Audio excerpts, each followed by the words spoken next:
Hello, everyone. I am Michel Veilleux, and welcome again to a great session of Unveiling Eschatology.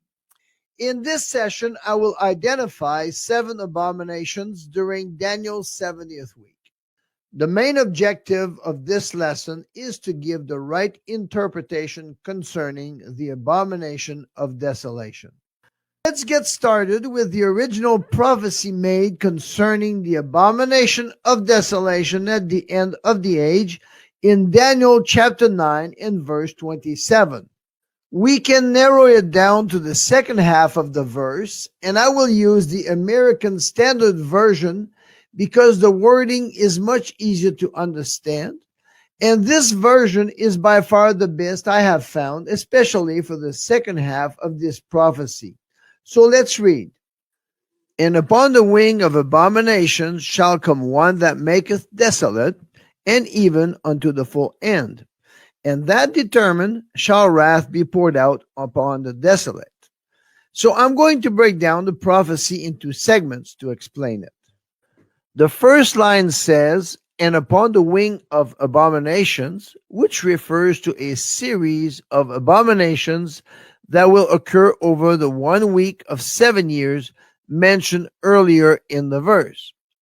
The American Standard Version notes that the word wing literally means pinnacle. A pinnacle is the summit of a mountain, but in the given narrative, it is the highest point of development in Daniel's 70th week. So at the peak of events, abominations shall have reached a pinnacle, and at that point there shall come one last abomination that maketh desolate. The analogy of the last straw that broke the camel's back is a perfect example to illustrate the abomination of desolation. It is the last abomination that will bring desolation upon Jerusalem. So with the figure of a mountain in the background, I will list the 7 major abominations that will be committed in Daniel's 70th week and illustrate them from the base of the mountain to its pinnacle. At the base, the first abomination develops in the last stage of the beginning of sorrows. It is the construction of the third Jewish temple, which will come into operation on the first day of Daniel's 70th week and will be a focal point of activities until the end. What makes the temple an abomination is that roughly 2,000 years ago, the religious leaders of the nation of Israel did not receive Jesus as their Messiah, but Jesus prophesied to them that they would receive another in John 5, verse 43. And now the objective of the third Jewish temple is to receive another Messiah, as Jesus said they would, and that Messiah is the Antichrist. The second abomination will go on through the first half of Daniel's 70th week and is the reinstitution of animal sacrifices beginning on the first day until the middle of the week when the daily sacrifices cease, according to Daniel 9:27. This outrageous blasphemy is a complete rejection of the sacrifice of Jesus Christ and is the equivalent of trampling underfoot the blood of the new covenant. Anyone taking part in the provision or transportation of red heifers or any other animals for sacrifices is guilty of this second abomination. Hebrews 10 verses 1 to 10 explains this issue of sacrifices. The third abomination happens in the middle of the 7 years when the man of sin goes into the temple and proclaims he is God, according to 2 Thessalonians 2 verses 3 and 4, thus making himself equal to God. The next 3 abominations will happen simultaneously during the 42-month global reign of the Antichrist. For the 4th abomination, the Antichrist will openly blaspheme against God and his name, and we know that's the name of Jesus, and that's in Revelation 13 verses 5 and 6. And by enforcing a mark that will bear his own name and the number of his name, The man of sin will enforce allegiance to his kingdom from all humanity, and that's in Revelation 13, verses 16 to 18. And evidently, his kingdom will be Satan's kingdom. For the fifth abomination, the false prophet will demand that an image be made of the beast, who is the Antichrist. The image will appear to have life and will even speak, according to Revelation 13, verses 12 to 15. A mandate to worship the image will be passed, and those who refuse to obey will face the sixth abomination, where the Antichrist, the false prophet, and their government will make war with the saints all over the world, and many will be killed and become martyrs for the testimony of Jesus, according to Revelation 6, verses 9 to 11, and chapter 13, verse 15. At this point, there are enough abominations for the great wrath of God to fall on those evil men. But that's where the prophecy declares, and upon the wing, or the pinnacle of abominations, shall come one that maketh desolate. So the seventh and last abomination is the one that maketh desolate.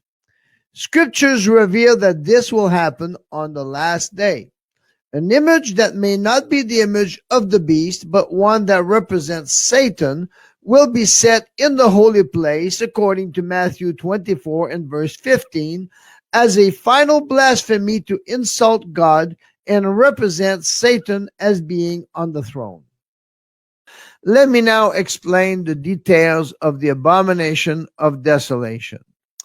Immediately after the phrase, shall come one that maketh desolate, still in Daniel chapter 9 and verse 27, we read, and even unto the full end, and not in the middle of the week, as many teach. Daniel 12:11 is also evident as to when the abomination that maketh desolate happens. Let's read it. And from the time that the daily sacrifice shall be taken away in the midst of the week, according to Daniel 9:27, and the abomination that maketh desolate set up, there shall be 1,290 days. So the abomination of desolation takes place at the full end of Daniel's 70th week. These two verses of Daniel prove that when the man of sin goes into the temple and proclaims he is God in the middle of the 7 years, that cannot be the abomination of desolation, and neither do the other abominations fit the timing. So let's find out what the abomination of desolation is. Daniel 11:31 says, and they shall pollute the sanctuary of strength, and shall take away the daily sacrifice, and they shall place the abomination that maketh desolate. There is no doubt from this verse that this is dealing with an object that shall be placed in the sanctuary. Jesus was more specific yet in Matthew 24, verse 15. When ye therefore shall see the abomination of desolation, spoken by Daniel the prophet, stand in the holy place. The holy place in this context has to be a reference to the most holy place, also called the Holy of Holies. The only piece of furniture in this room is the Ark of the Covenant, which represents the throne of God. The abomination that will be placed to stand in that room will have to be an image representing Satan, and the only logical location where this image will be set is on the mercy seat between the cherubims on top of the Ark of the Covenant. So the message that will transpire from this abomination will be Satan is on the throne. And that's the abomination that maketh desolate. Let's now finish with the prophecy. The phrase, and that determined, simply means the prophecy will not fail, and the final judgment for this is already determined, as mentioned in the last statement, saying, shall wrath be poured out upon the desolate. Well, that was a forecast of the great wrath of God mentioned in Revelation 19, verses 15 to 18, that will be poured out upon Jerusalem, the great whore, after she is made desolate in Revelation 18.